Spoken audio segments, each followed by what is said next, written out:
Well, just a few days ago, I was musing during my morning writing period, and I was thinking about the sort of the correlation between despair and hope. And what I wrote was that in my writing time, I was thinking about despair and hope, and that they must learn to get along better, live in the same house, learn to coexist. I said that I lie to myself when I claim I do not have the first, despair, and I surely need lots of the second, hope. So that's going to be the theme of this edition of Poetry, Passion, and Pleasure podcast with your host, Dale Byron. We're going to get right into the poem, which is titled after, or the episode is also the title of the poem, What If We Have Hope All Wrong? What if we have hope wrong? What if we've got it wrong? And remember, we're talking about this correlation, this relationship between despair and hope. I've got some other ideas and quotes, but first let's do the poem. Okay, it goes like this. Well, here we are. Here we are, fresh out of hope, at least that old heroic kind, with those button-down plans, surefire steps, and weekly goals. You know, those kind where you're certain that you're going to succeed. We need a new hope. We need a new hope, one that can be tossed around like a boomerang, one that can be tossed around like a boomerang, resilient, strong, not brittle, returning from far away and out of sight, so long as we do not lean on its faith-filled world too soon and hard. So you're starting to imagine the scene. That the old kind of hope was filled with its own surety, or in order to be hope, it had to be absolutely sure that what we were imagining we wanted was absolutely 99.999% going to happen. Well, those days are certainly not these days. And so this new hope I talk about is one that can be tossed around, sling it like a boomerang, and it will come back, as long as we don't lean on the results that we're trying to get, at least in a certain time frame. If we don't lean on those results too hard, too soon and hard, as the poem says. So let's continue. Second stanza.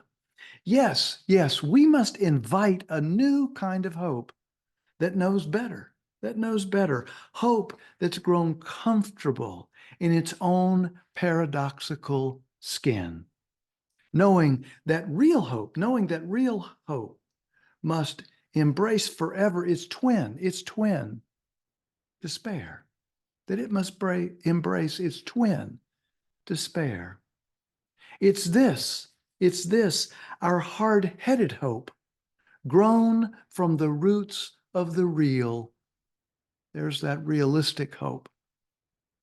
It's this, our hard-headed hope, grown from the roots of the real.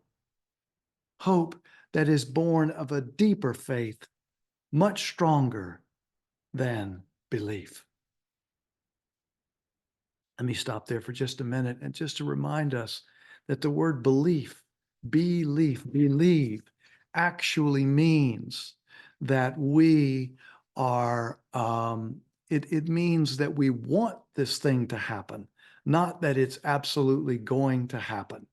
And so to believe is to not have a clear faith in what we want, but to merely have it as an intellectual thing. So let's go on with the poem. This grounded hope is water to quench the parched seeker. This grounded hope is water to quench the parched seeker. It is prehistoric. A shark's belly can eat 1,000 plastic bags and old rubber tires, tin cans, nuclear waste, all of it digested.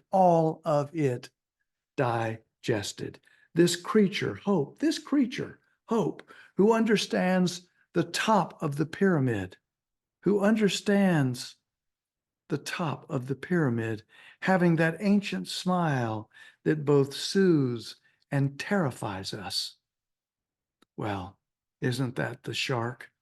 And isn't that the way we sometimes hold this amazing animal, which is both incredibly powerful, but also dangerous? The poem goes on. A grounded, unconfused hope, a grounded, unconfused hope that will never forget the necessary scars on the bottoms, on the bodies, excuse me, on the bodies of the impossibly hopeful, maybe on the bottoms too. But what we're saying here is that a grounded, unconfused hope understands that we have as human beings a need for hope. And it's almost, it's an impossibly, we need hope. And so if we're going to have hope, then we have to invite, if we're feeling it, and so many are, invite hope and despair into our lives at the same time. It goes on. Such a hope both mourns and celebrates its wins, its failures, where hearts and minds cavort as kindred, blessed partners. Now, final stanza. Now, to hospice the old hope. Now, to hospice the old hope, so that the new may come alive. A hope that feels awe, that grieves, inspires, embraces all things as a great unfolding mystery, a miracle, and how nothing is separate and how nothing is separate from anything else. Yes, these are a new hope's new coordinates. Yes, these are a new hope's new coordinates. This, our healing, paradoxical, stunning, fierce, and new grounded hope. And new grounded hope. What if we have hope all wrong? You know, I could have said, what if we have despair all wrong? I could have called this episode that as well. Because the truth of my own experience is, I said, for me, periods of despair are not optional. They're not optional. If I deny them, I suffer because of that denial. If I do not also invite at the same time as much grounded reality-based hope as I can and muster as I can, and as I can muster, then I observe that I suffer equally, if not worse.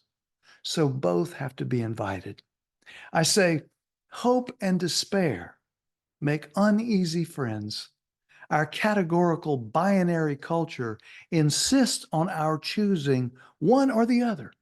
Have you noticed? One or the other. But what if both despair and hope live deep in our hearts and our minds, especially at this time? What if to go on being as skillful as possible and to increase our skill, what if to do that, we need to acknowledge and embrace both despair and hope? Both despair and hope. The thing I also said is, I said, despair may be a stronger word than we are used to, maybe than we're comfortable with. I understand that. Despair may be a word that's too intense. However, I feel it's descriptive of my own experience, I have to say.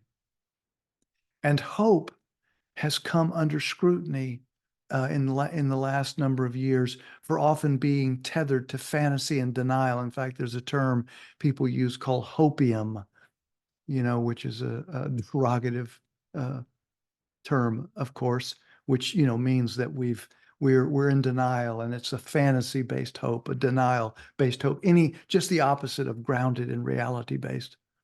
But here's the truth for me. The truth is, for me, full-on despair is real, at least at times, and full-on hope is required.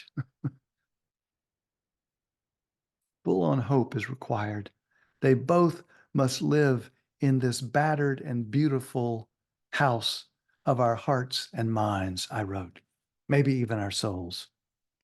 You know, um, Václav Havel had a quote, who was the Czech writer, philosopher, and statesman.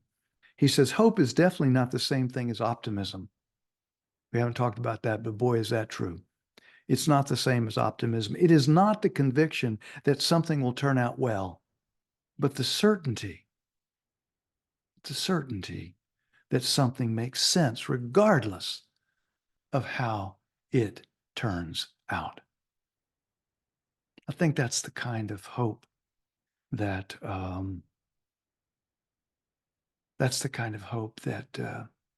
that I want to embrace.